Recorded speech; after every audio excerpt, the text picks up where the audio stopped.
शापित खदान से कोई भी जीवित बाहर नहीं निकलता। वे भूखे, बदले हुए और मानव नहीं रह गए होते हैं। ओरेगन के एक छोटे से शहर में फ्रैंक वीवर नामक एक व्यक्ति और उसका बेटा एडेन वीवर एक परित्यक्त खदान की ओर जा रहे हैं। फ्रैंक एडेन से कहता है कि वह बाहर प्रतीक्षा करे, जबकि वह अपने एक मित्र के साथ कुछ वस्तुएं लेने के लिए अंदर जाता है। जब फ्रैंक अपने दोस्त के साथ सामान इकट्ठा करने के लिए खदान में प्रवेश करता है, तो वे अचानक एक रहस्यमयी आवाज सुनकर चौंक जाते हैं। उत्सुकतावश फ्रैंक और उसका दोस्त खदान की सुरंगों का पता लगाना शुरू करते हैं और अचानक एक प्राणी फ्रैंक पर हमला कर देता है। यहाँ से चले जाओ। एडेन अपने पिता के बाहर न आने से चिंतित होकर धीरे धीरे खदान में प्रवेश करता है।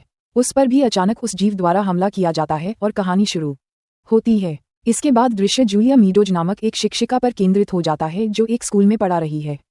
उनके छात्रों में से एक फ्रैंक का बड़ा बेटा लुकास वीवर है। कक्षा में लुकास उदास दिखता है और कागज के एक टुकड़े पर कुछ न कुछ बनाता रहता है। हम ठीक से नहीं जानते कि वह क्या चित्रित कर रहा है, लेकिन उसके चेहरे पर उदासी और अप्रसन्नता स्पष्ट रूप से दिखाई दे रही है। स्कूल के बाद लुकास को उसके एक सहपाठी क्लिंट ओवेंस द्वारा प्रैंक का सामना करना पड़ता है, जो लुकास के बैग में एक डरावनी गुड़िया रख देता है। लुकास को एहसास होता है कि यह क्लिंट का काम था। इसके बाद लुकास एक झील के पास जाता है जहां उसे एक स्कंक दिखाई देता है। वह जानवर को मारकर घर ले आता है। वह एक दरवाजे के पास जाता है जिस पर कई ताले लगे हुए हैं। हमें अभी भी नहीं पता कि उस कमरे के अंदर क्या है। इसके बाद लुकास एक पारिवारिक फोटो लेता है जिसमें वह अपने परिवार के साथ दिखाई देता है। फोटो को देखकर उन्हें अपने प्रियजनों के साथ की यादें याद आती हैं और उन्हें अपनी मां की याद आती है, जिनका निधन तब हो गया था जब वह बहुत छोटे थे। अगले दिन स्कूल में जूलिया लुकास से कोई किंवदंती या कहानी सुनाने के लिए कहती है। लुकास एक भालू परिवार की कहानी सुनाता है जिसमें पिता अचानक नरभक्षी बन जाता है और अपने पूरे परिवार को खा जाता है। बड़े भालू की बीमारी बदतर हो गई है। स्कूल के बाद जब क्लिंट अपना बैग खोलता है तो वह उसके अंदर जानवरों की बीट देखकर हैरान रह जाता है। यह जानकर गुस्सा आया कि लुकास ने ही ऐसा किया होगा। क्लिंट उसका सामना करता है और उनमें लड़ाई होती है, जिसके बाद दोनों को प्रिंसिपल के कार्यालय में ले जाया जाता है।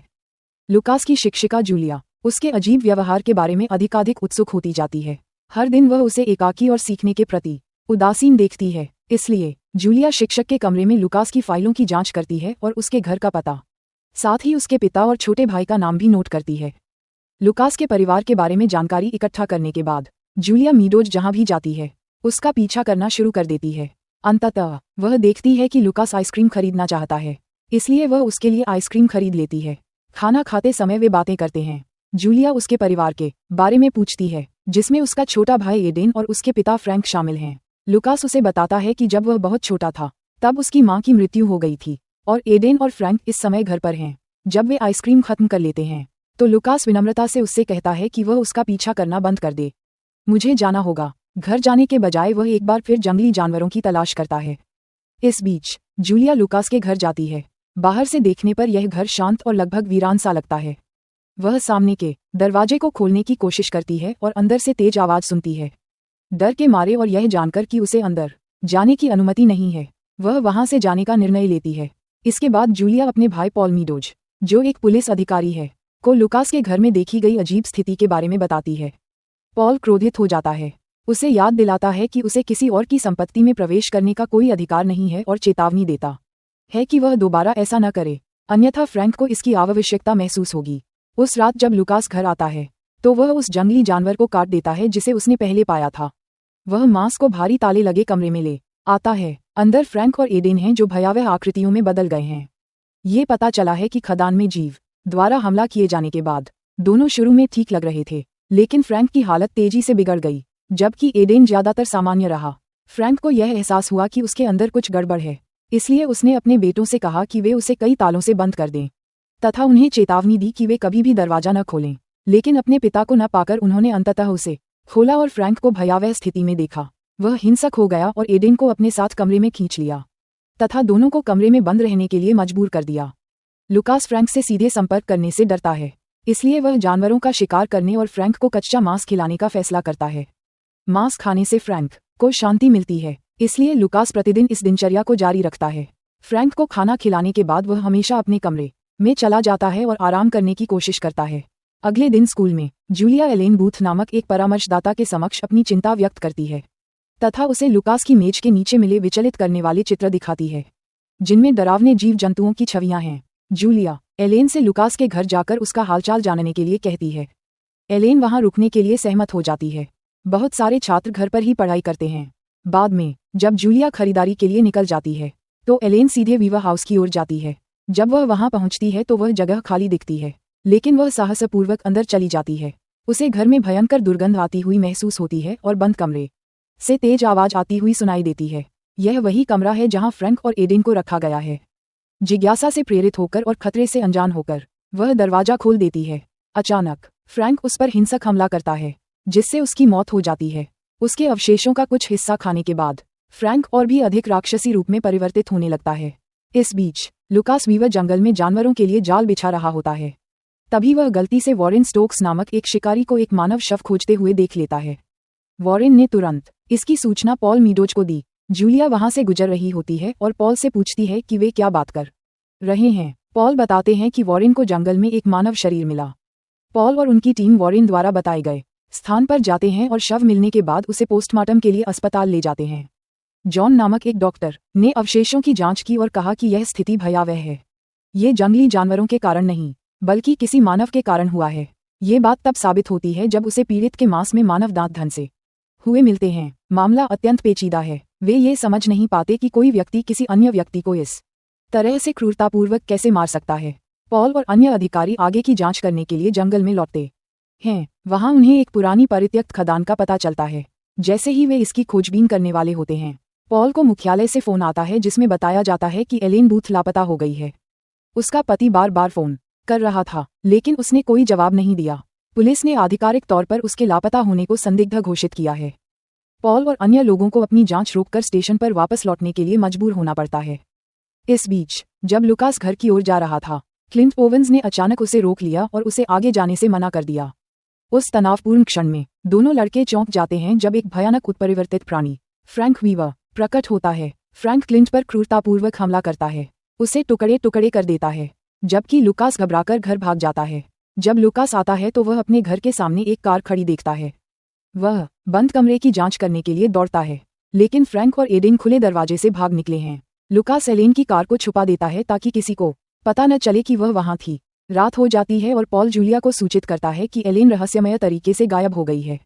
जूलिया को याद आता है कि उसने एलेन को लुकास के घर भेजा था और उसे संदेह होने लगता है कि एलेन वहां जाने के बाद गायब हो गई। वह पॉल से सुराग के लिए लुकास के घर की जांच करने का आग्रह करती है। पॉल और उनके एक सहकर्मी ने संपत्ति के चारों ओर खोज की, लेकिन वहां किसी के मौजूद होने का कोई संकेत नहीं मिला। वे कानूनी तौर पर बिना वारंट के अंदर तलाशी नहीं ले सकते। फ्रैंक मीडोज स्पष्टवादी। अगली सुबह पॉल वीवर के घर की जांच करने के लिए प्राधिकरण का अनुरोध करता है, क्योंकि उसे भी लगता है कि कुछ बहुत गलत है। लुकास का घर अविश्वसनीय रूप से उपेक्षित और बेजान दिखाई देता है। लेकिन इससे पहले कि वे आगे बढ़ पाते, उन्हें एक और चिंताजनक रिपोर्ट मिलती है। क्लिंट के माता पिता ने पुलिस को बताया कि क्लिंट कभी घर नहीं आया। उन्होंने रिपोर्ट दर्ज कराई कि उनका बेटा भी रहस्यमय तरीके से लापता हो गया है। कई लोगों के गायब होने से पॉल मीडोज और अन्य अधिकारी भ्रमित और हतप्रभ रह गए। चूंकि पॉल को लुकास के घर की जांच के लिए तलाशी वारंट का इंतजार करना पड़ता है, इसलिए जूलिया मामले को अपने हाथों में ले लेती है और अपने भाई को बताए बिना वहां पहुंच जाती है। जब वह वहां पहुंचती है तो तिरपाल से ढकी कार को देखकर वह हैरान हो जाती है। उसने इसे पिछले दिन वहां नहीं देखा था। जूलिया ने तिरपाल उठाया और यह जानकर हैरान रह गई कि वाहन एलेन बूथ का है। वह तुरंत पॉल को फोन करती है और उसे तुरंत वीवर हाउस आने के लिए कहती है। इसके बाद पॉल और पुलिस उस जगह की तलाशी लेते हैं जहां उन्हें एलेन का क्षत विक्षत शरीर मिलता है। यद्यपि शव बहुत बुरी हालत में है, फिर भी वे उसकी पहचान कर सकते हैं।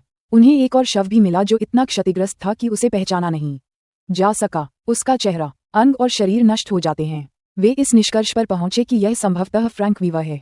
हालांकि अभी भी एडेन का कोई पता नहीं चला है। कुछ ही समय बाद लुकास घर लौटता है और हर जगह पुलिस को देखकर घबरा जाता है। जूलिया उसे दिलासा देती है और अस्पताल ले जाती है। डॉक्टर ने बताया कि लुकास गंभीर रूप से निर्जलित और कुपोषित है तथा उसे फिलहाल अस्पताल में ही देखभाल करने की सलाह दी गई है। चूंकि उसकी देखभाल के लिए कोई परिवार नहीं बचा है, इसलिए जूलिया ने निर्णय लिया कि वह लुकास की देखभाल तब तक करेगी जब तक वह अपने दम पर रहने लायक नहीं हो जाता। तुमने अभी मुझसे क्या कहा? इसके बाद जूलिया और पॉल की मुलाकात वॉरेन स्टोक्स से दोबारा होती है। अपने शोध और ज्ञान के आधार पर वॉरेन का मानना है कि इस क्षेत्र में हुई हत्याएं संभवतः वेंडिगो नामक एक नरभक्षी आत्मा का काम है, जो पशुओं और मनुष्यों दोनों का मांस खाती है। उन्होंने बताया कि वेंडो अपने मेजबान को चिन्हित कर सकता है और एक बार चिन्हित हो जाने पर आत्मा शरीरों के बीच विचरण कर सकती है। वेंडिगो को केवल तभी मारा जा सकता है जब वह कमजोर हो। पॉल पूछता है कि फ्रैंक के परिवार और वेंडिगो के बीच क्या संबंध है। वॉरेन बताते हैं कि परित्यक्त खदान में प्रवेश करने के बाद फ्रैंक वेंडिगो बन गया होगा। पॉल को संदेह है और वह इसे अंधविश्वास कहकर खारिज कर देता है। पॉल और जूलिया वापस लौटते हैं, लेकिन ड्राइव के दौरान पॉल को अपनी टीम से खबर मिलती है। उन्होंने एक शव खोजा है जिसके बारे में माना जा रहा है कि वह क्लिंट ओवेंस का है। क्या हुआ? पॉल और जूलिया घटनास्थल पर पहुंचते हैं और अधिक मौतें सहन न कर पाने के कारण जूलिया पॉल मीडोज से उसे अस्पताल ले जाने के लिए कहती है, क्योंकि वह लुकास वीवर को घर लाना चाहती है। कुछ पौराणिक, क्योंकि उसका भाई वह कहाँ है। उन्हें छोड़ने के बाद पॉल अपने एक सहयोगी डैन को निर्देश देता है कि वह जूलिया और लुकास की रक्षा करने के लिए वहीं रहे, जबकि पॉल उस स्थान पर वापस लौट जाता है जहां क्लिंट ओवेंस का शव मिला था।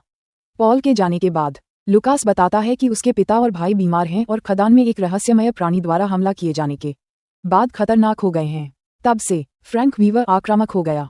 लुकास जानता था कि फ्रैंक को मांस खाने की इच्छा होती है, इसलिए वह उसे शांत रखने और हमलों से बचाने के लिए हर दिन उसे जानवरों का मांस खिलाता था। अचानक पास में एक तेज गर्जना गूंजती है। वह यहाँ है। लुकास जूलिया को बताता है कि फ्रैंक उसे खोज रहा है। डरकर जूलिया लुकास के साथ छिप जाती है। डैन, जो उनकी रखवाली कर रहा है, सतर्क हो जाता है और पास के एक शेड के पास जाता है। अंदर जाने से पहले वह पॉल को रेडियो पर बताता है कि जूलिया के घर में कुछ गड़बड़ है। पॉल तुरंत पीछे मुड़ता है।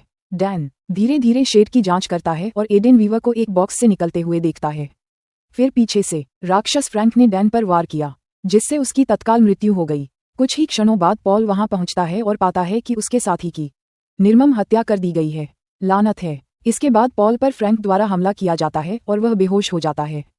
इस बीच लुकास घर से बाहर निकल जाता है, जिससे जूलिया चिंतित हो जाती है, जो उसे बेतहाशा खोजती है। इसके बजाय वह घायल पॉल को शेड में पाती है।